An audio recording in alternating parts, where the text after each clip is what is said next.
United States Postal Service.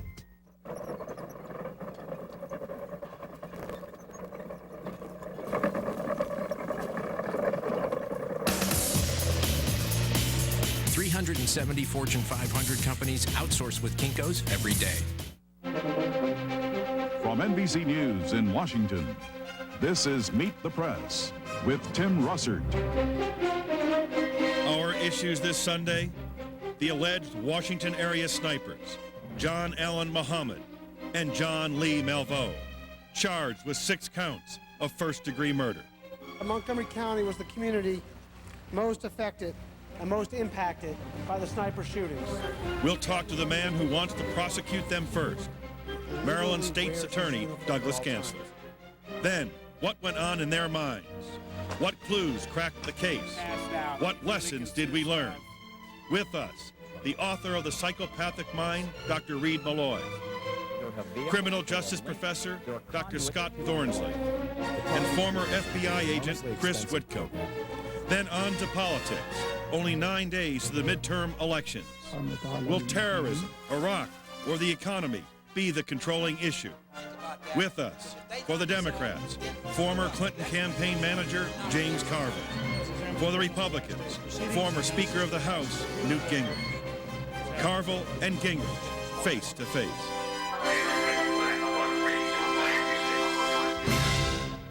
But first, Maryland State Attorney Douglas Gansler, welcome to Meet the Press. Good to be here. Let me show you the photograph of one Nathaniel Osborne. I'll put it on the screen. There he is. And yesterday, located, apprehended by the FBI as a material witness in this case. He was a co-owner of the Chevy Caprice. That's right. He lived with Mr. Muhammad. In Montgomery, Alabama, the police chief said that he believes there may have been a third person involved in the shooting down in Montgomery, Alabama. Do you have any information that Mr. Osborne may be involved in this? At this point, we just want to speak with Mr. Osborne as a material witness to find out what, if any, involvement he has in any of these cases, but in particular the sniper cases. I would caution that the case in Alabama is not related at this time to the sniper shootings in the metropolitan area. Yes, it's the same defendants, but as you might imagine, people who commit these types of crimes or allegedly do so have a history of committing other crimes. The one in Alabama involves these defendants potentially, but not the same spree of crimes. Are you confident that everyone who was involved in the Washington snipings and shootings has been apprehended? We are confident with that. We are confident the sniper shootings have ended. We are going to continue to investigate. It is an ongoing investigation, and with Mr. Osborne, that's an example of what we're doing still today. D.C. Police Chief Charles Ramsey said these guys had to live off of some kind of money. They had to pay for gasoline and tolls and hotels. They're looking into whether or not Muhammad and Malveaux were involved in bank robberies. Yeah, they're looking into everything, and they've been looking into everything from the beginning. We want to know as much as we possibly can about these two people. We want to be able to link them as much as we can to these crimes and potentially any other crimes. This was in the Daily News yesterday. A month after September 11th, a father, Reverend Al Archer, at the homeless shelter out in Bellingham, Washington, said, "At the mission, not many airline agents call and ask for residence. I felt like he was part of an organization. I felt like he had some connection with terrorists. I said he's got connection somewhere with somebody who's got money." He was talking about John Muhammad, who was getting phone calls from travel agents, would leave the homeless shelter and fly to Denver and New Orleans and the Cayman Islands. Yeah, what people are dying to know, to satisfy their curiosity as to why these people could do what they did. They're looking into everything. They're looking into angles. They're looking into the past to determine that. They want an explanation, but of course it cannot be an excuse. What they did, in our view, allegedly did, is completely inexcusable, and there'll never be a particular defense of what they did, but we're still trying to find out why they did it. But could he have terrorist link financially? There's absolutely no evidence to suggest that he has any type of terrorist link financially or otherwise at this time. Where do they get their money? I don't know. You'd have to ask them.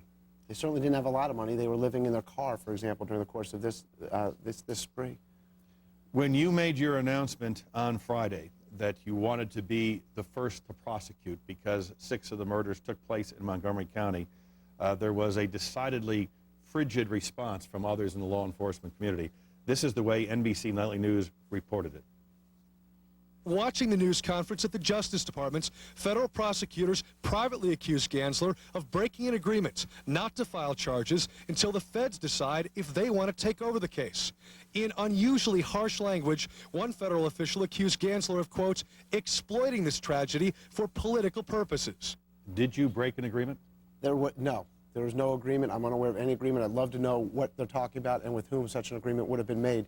My job is, when two people come into my community, my jurisdiction, we have probable cause to know that they've killed 6 of our citizens. My job is to file charges against them if I have probable cause to do so.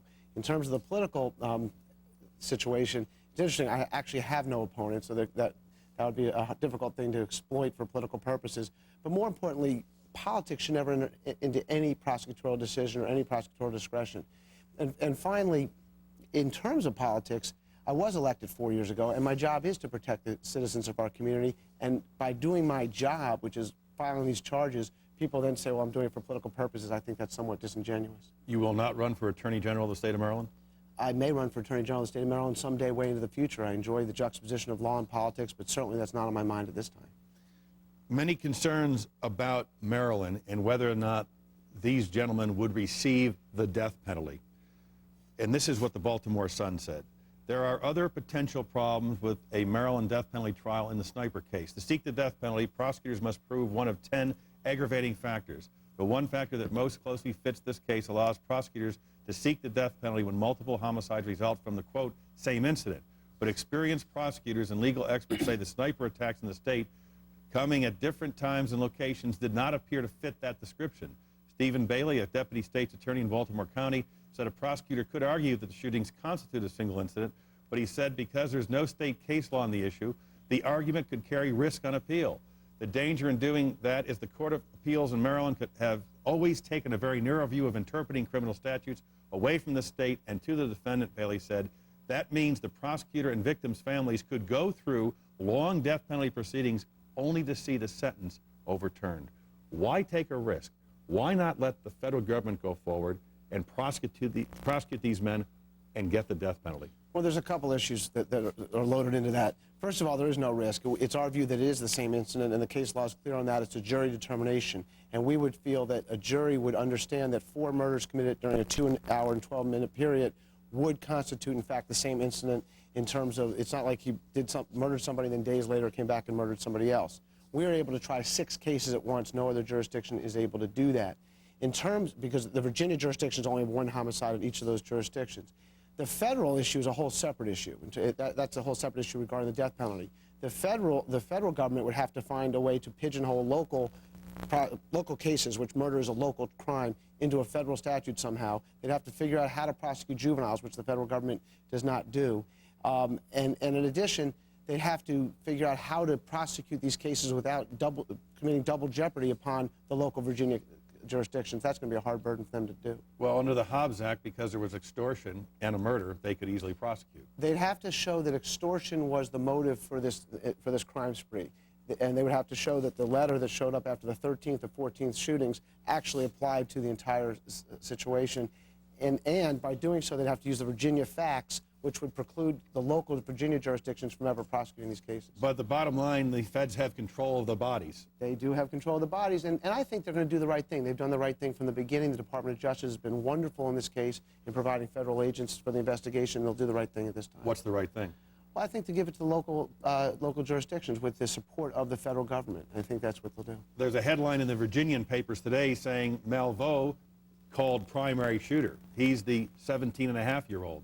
Under your law, Maryland law, even though he may have been the primary shooter, he would not receive the death penalty because he's under 18. Right, and the death penalty issue is an important one for some people, but I would mention that prosecution is not just about the outcome of the case or the final result and what's going to happen to these people, because each of those of the jurisdictions involved will have the opportunity to impose the penalties that their communities feel is appropriate. It is also about the healing process and healing with the communities and the families that were affected by this, and we think Montgomery County, because of the disproportionate impact in Montgomery County, is best positioned to begin that healing process. Do you believe that both of these men fired the gun? We are still investigating that. It is our position that both of these men fired the gun at some point. Do you think they're both mentally fit to face trial?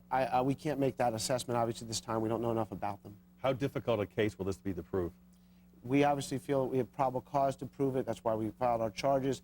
We feel like we have an abundance of evidence and we should be able to prove this case. And we think we're in the best position to because we can prosecute 6 homicides at one case. Will it be difficult to find a jury because of all the pretrial publicity? No more difficult in Montgomery County, Maryland than any other jurisdiction in America. I think this affected everybody. In Montgomery County, our jury pools have 65% of those people have advanced degrees. They understand that even though these crimes were committed by somebody, it may not be these 2 people, and we're going to have to prove that case. And we'll be watching. Douglas Gansler, thanks for joining us on Meet the Press. Coming next, inside the mind of the alleged Washington snipers. How did the clues get pieced together? What lessons have we learned?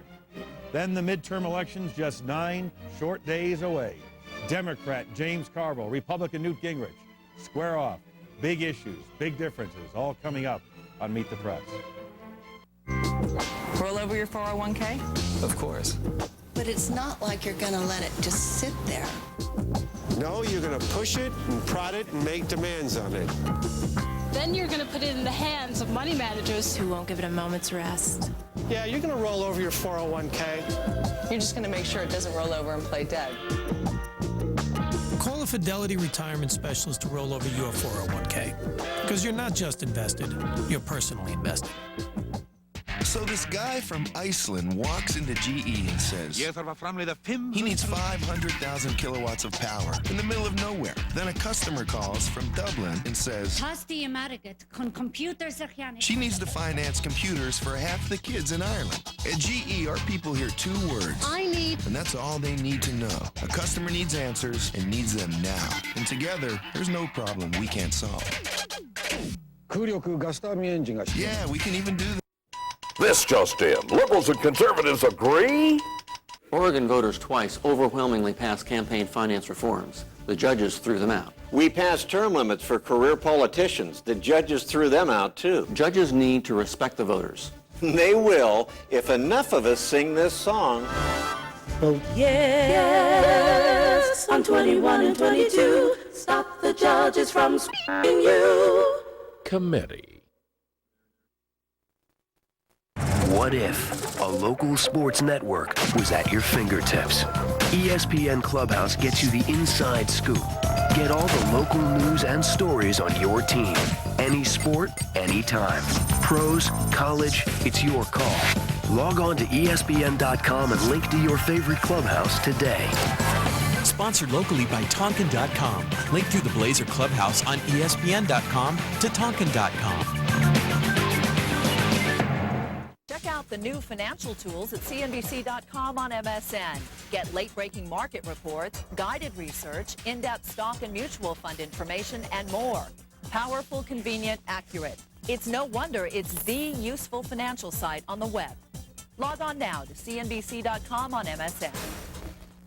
Inside the mind and motive of the alleged Washington snipers, then James Carville versus Newt Gingrich after this station break.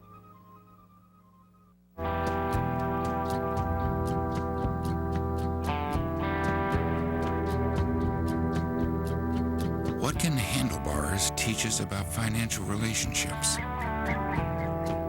You have to reach out to make them work. They're most valuable when faced with the unexpected. Wisdom is everywhere.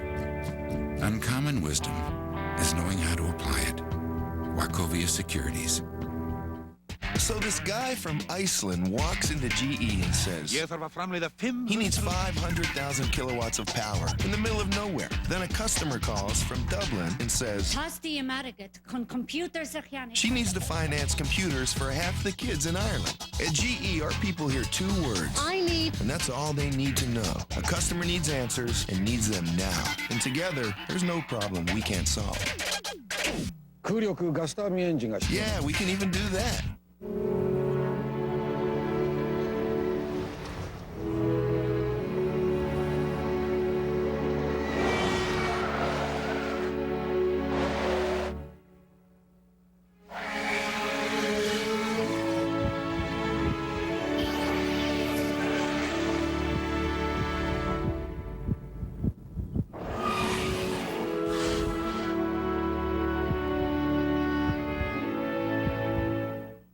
It's in 3 out of 5 of the largest U.S. cable providers